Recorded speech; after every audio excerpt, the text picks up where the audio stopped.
আমি কাউকে নিয়ে আসিনি, একা একা আসছিলাম এই চণ্ডীতলার মোড়টায়।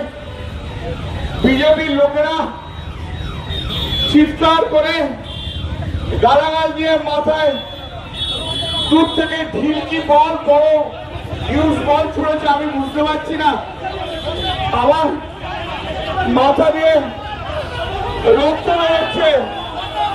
আমি তা সত্ত্বেও আমি আপনাদের কাছে বলতে এসেছি একটাই কথা, আমার আর বলার মতো শক্তি নেই, আমার সত্যি বলার মতো শক্তি নেই। আপনারা বাংলার মানুষ, আপনারা চণ্ডীতলার মানুষ, আপনারাই বিচার করবেন যে এই যে গুন্ডাগার্দি করছে, এই যে এমপিদের দিয়ে মারছে, এটা কি ঠিক হচ্ছে? এখানে কোনো জনরোষ টনরোষ নেই। 7-8 জন লোক মিলে বিজেপির 10 জন গেরুয়া ফেটটি বেঁধে আমাদের আগের সব কর্মীদের মারধর করছিল, আর এখনো আমাকে পর্যন্ত ছাড়েনি। কৌশিকের মুখ ফাটিয়ে দিয়েছে।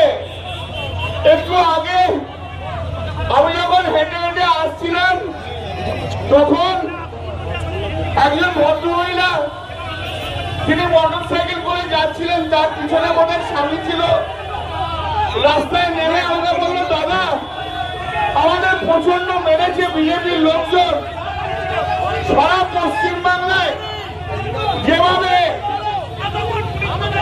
বিজেপি যেভাবে আমাদের উপরে অত্যাচার করছে, বিজেপি শূন্য করে দিতে চাইছে, ওরা সিপিএম কে এবং পশ্চিমবাংলায় কংগ্রেসকে অক্সিজেন দিতে চাইছে।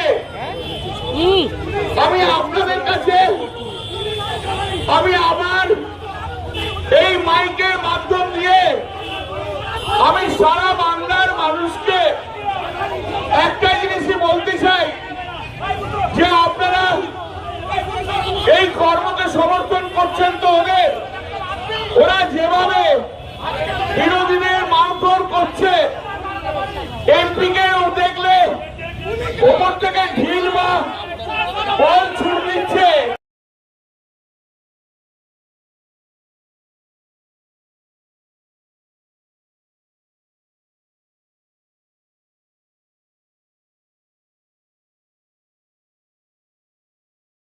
আমি কাউকে নিয়ে আসিনি, একা একা আসছিলাম এই চণ্ডীতলার মোড়টায়।